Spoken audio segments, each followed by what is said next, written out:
মার্কিন বাহিনী আফগান ছেড়েছে বছর ৩ হলো। ২০২১ সালের আগস্ট থেকে আফগানিস্তানের প্রশাসনিক কার্যক্রম চলছে তালেবান সরকারের তত্ত্বাবধানে। এতদিন পপি ফুল চাষ ও আফিম উৎপাদনের উপর নির্ভরশীল ছিল আফগানিস্তানের অর্থনীতি, কিন্তু আফিম নিষিদ্ধের পর এবার বিকল্প হিসেবে খনিজ ও রত্ন সংগ্রহের উপর জোর দিয়েছে দেশটির তালেবান সরকার।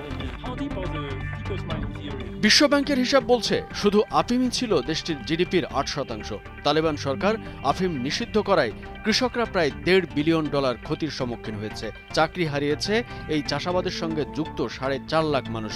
জাতিসংঘের প্রতিবেদন অনুযায়ী এরই মধ্যে আফগানিস্তানে আফিম চাষ কমেছে ৯৫%। অর্থনৈতিক এই ঘাটতির সঙ্গে যোগ হয়েছে বিদেশের সাহায্যের অপ্রতুলতা। ২০২১ সালের আগ পর্যন্ত তালেবান এবং দেশটির তৎকালীন সরকারের যুদ্ধকালীন পরিস্থিতিতে যুক্তরাষ্ট্র অবকাঠামোগত উন্নতি এবং সামাজিক নিরাপত্তা খাতে $১৪৩ বিলিয়ন সাহায্য দিয়েছে নিজেদের মদতপুষ্ট সরকারকে। এখন এসব সাহায্য বন্ধ হয়ে যাওয়ায় বিকল্প রাস্তা দেখতে হচ্ছে তালেবান সরকারকে। ভৌগোলিকভাবে আফগানিস্তান খনিজ সম্পদ ও রত্নমণিতে পরিপূর্ণ একটি দেশ।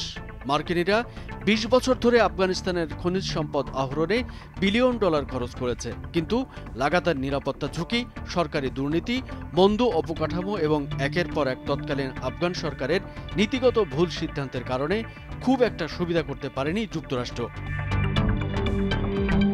এবার তালেবান সরকার নতুন উদ্যমে কাজ শুরু করেছে। আফগানিস্তানের খনিজ খননে আগ্রহ প্রকাশ করেছে তুরস্ক, কাতার, চীন, রাশিয়া এবং ইরান। এরই মধ্যে উজবেকিস্তানের একটি বেসরকারি কোম্পানির সঙ্গে জ্বালানি তেল উত্তোলনের চুক্তি করেছে দেশটির জ্বালানি ও খনিজ মন্ত্রণালয়। চীন তাদের নতুন সিল্ক রোডের পরিকল্পনায় আফগান অর্থনীতির উপর আলাদাভাবে জোর দিচ্ছে। আফগানিস্তানের পাঞ্জাশির প্রদেশ সবুজ পান্নার জন্য বিখ্যাত। দেশটিতে পান্না উত্তোলন এবং এর উপর রাজস্ব নির্ধারণের কাজ শুরু করেছে সরকার। তালেবান সরকার বলছে শুধু পান্না না, রুবি, নীলকান্তমণি, স্বর্ণ, তামা এবং লোহার মতো খনিজ উত্তোলনেও ব্যবস্থা নেওয়া হয়েছে। চুক্তি এবং বিনিয়োগের পাশাপাশি এরই মধ্যে লাইসেন্স প্রদান শুরু করেছে তালেবান সরকার। সবুজ পান্না উত্তোলনে এ পর্যন্ত ৫৬০টি লাইসেন্স ইস্যু করা হয়েছে।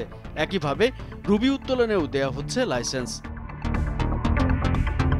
বিশ্বব্যাংকের হিসাব অনুযায়ী গত ২ বছরে আফগানিস্তানের প্রবৃদ্ধি কমেছে ২৬%। অর্থনীতিকে চাঙ্গা করতে বর্তমান সরকার খনিজ সংক্রান্ত যেসব সিদ্ধান্ত নিয়েছে তা কার্যকর হলে দেশটির অর্থনীতির চাকা ঘুরতে সময় লাগবে না বলে মত বিশ্লেষকদের। কামরুজ্জামান আরিফ, ভোরের কাগজ।